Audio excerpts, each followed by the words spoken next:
मुझे पता है कि अब कई स्टूडेंट्स ये सोचते होंगे कि सर पढ़ाई के लिए ही टाइम नहीं मिलता है तो राइटिंग प्रैक्टिस कब करें। तो उनको मैं बोलना चाहता हूँ कि तुम्हारे पास फ्रेंड्स के साथ घूमने जाने के लिए टाइम है, दूसरों के व्हाट्सएप स्टेटस देखने के लिए टाइम है, व्हाट्सएप का डीपी अपडेट करने के लिए टाइम है, लेकिन खुद को अपडेट करके खुद का बेस्ट वर्जन बनाने के लिए टाइम है ही नहीं। अगर आप ऐसा बोलते हो कि टाइम ही नहीं मिलता है तो एक चीज हमेशा याद रखिए, वक्त सभी को मिलता है जिंदगी बदलने के लिए, लेकिन जिंदगी दोबारा नहीं मिलती वक्त बदलने के लिए। सो अपने टाइम की वैल्यू करो, सो अपनी लाइफ को सीरियसली लो, रख भरो। दोस्तों आप सभी से निवेदन है कि लास्ट की 1.5 मिनट प्लीज मिस मत करना। कई स्टूडेंट्स बहुत पढ़ाई करते हैं, डेली शेड्यूल बना के पढ़ते हैं, एग्जाम के टाइम में तो 10-10 12 घंटे पढ़ाई करते हैं, लेकिन फिर भी जब एग्जाम हॉल से बाहर निकलते हैं तब मायूस चेहरे के साथ आते हैं और ये देख के बहुत दुख होता है। लेकिन सोचने वाली बात तो ये है कि इतनी पढ़ाई करने के बाद भी पेपर क्यों अच्छा नहीं जाता है। और मोस्ट ऑफ द स्टूडेंट्स इसकी वजह बताते हैं कि पेपर ही कंप्लीट नहीं हुआ, यानी कि एग्जाम में वो 100 मार्क्स का पेपर ही नहीं लिख पाते हैं। और ये चीज मैंने बोर्ड के एग्जाम में तो बहुत ही ज्यादा देखी है। स्टूडेंट को सारे क्वेश्चन के आंसर पता होते हैं, लेकिन वो सिर्फ 80 मार्क्स का ही पेपर लिख पाते हैं। आप सोचिए, सारे पेपर में ऐसा हुआ तो आपके लिए 20% तो ऐसे ही कम हो गए, क्योंकि आपने लिखा ही है सिर्फ 80%।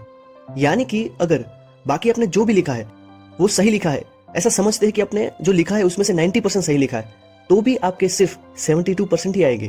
और अगर इस बात को समझे कि ऐसा क्यों होता है कि स्टूडेंट पूरा पेपर नहीं लिख पाते हैं, तो इसका सबसे बड़ा रीजन ये है कि स्टूडेंट राइटिंग पे ध्यान ही नहीं देते हैं, राइटिंग प्रैक्टिस पे फोकस ही नहीं करते हैं, सिर्फ और सिर्फ पढ़ाई पे ही ध्यान देते हैं। दोस्तों एग्जाम से पहले writing practice is very important. चलो अब समझते हैं कि राइटिंग प्रैक्टिस क्यों इंपॉर्टेंट है। अगर आपने राइटिंग प्रैक्टिस नहीं की होगी तो जब एग्जाम में आप क्वेश्चन को आंसर करने जाओगे तो आपको आंसर आता होगा तो भी आपको थोड़ा सोचना पड़ेगा कि सेंटेंस कैसे फॉर्म करूं, आंसर कहां से स्टार्ट करूं, और इसी में आपके 2-3 मिनट वेस्ट हो जाएंगे। अगर थियरी सब्जेक्ट होगा तो ऐसा होगा कि आपको मेन पॉइंट याद नहीं आएगा, कई बार मेन पॉइंट याद होगा तो उसका कंटेंट क्या है वो आपको याद नहीं आएगा। प्रैक्टिकल सब्जेक्ट में आपको स्टेप्स याद नहीं आएंगे, और ऐसे रिकॉल करने में ही आपको हर क्वेश्चन में बहुत ही ज्यादा टाइम जाएगा, जिसके कारण आपका पेपर कंप्लीट ही नहीं होगा। सो आपके साथ ऐसा ना हो, इसीलिए मैं आपको सजेस्ट करता हूं कि ये सारी चीज आप एग्जाम से पहले घर पे ही फेस करें। फॉर एग्जाम्पल, आप घर पे एक क्वेश्चन लिखने को लेते हो जिसके आंसर में टोटल 10 पॉइंट्स है, और जब आप लिखने बैठे तब आपको उसमें से 6 पॉइंट्स ही याद आए, यानी कि 4 पॉइंट्स आपको याद ही नहीं आए। आपने बहुत ट्राई किया फिर भी आपको याद नहीं आया। फिर जब आपने आंसर देखा तब आपको रियलाइज हुआ, ओके ये 4 पॉइंट मुझे याद नहीं आए। सो फ्रेंड्स, फिर ये क्वेश्चन एग्जाम में आ गया तो मैं आपको गारंटी के साथ बोलता हूं कि आपको 10 के 10 पॉइंट याद आएंगे। लेकिन अगर आप ये प्रैक्टिस घर पे नहीं करते हो तो एग्जाम में आपको वो 6 पॉइंट्स ही याद आएंगे। सो आपको मैं सजेस्ट करता हूं कि एग्जाम से पहले घर पे राइटिंग प्रैक्टिस कीजिए। बहुत सारे स्टूडेंट्स की एक कंप्लेन रहती है कि सर पढ़ाई तो हो जाती है लेकिन डेली या वीकली रिवीजन ही नहीं होता है। तो इसका भी मैं एक सोल्यूशन देता हूं कि अगर आपसे रिवीजन नहीं होता है तो आप डेली 1 आवर 2 to 3 क्वेश्चंस लिखने की आदत डाल दो।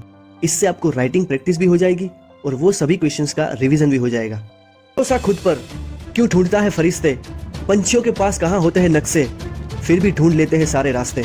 मेरे दोस्त यूं जमीन पर बैठकर क्यों आसमान देखता है, पंखों को खोल जमाना सिर्फ उड़ान देखता है।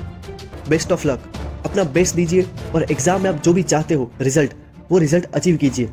इस वीडियो को लाइक और शेयर करके आप हमारा मनोबल बढ़ा सकते हो। योर सक्सेसमेंट चैनल को सब्सक्राइब करें और बेल आइकन को भी प्रेस करें। Thank you so much. जय हिंद।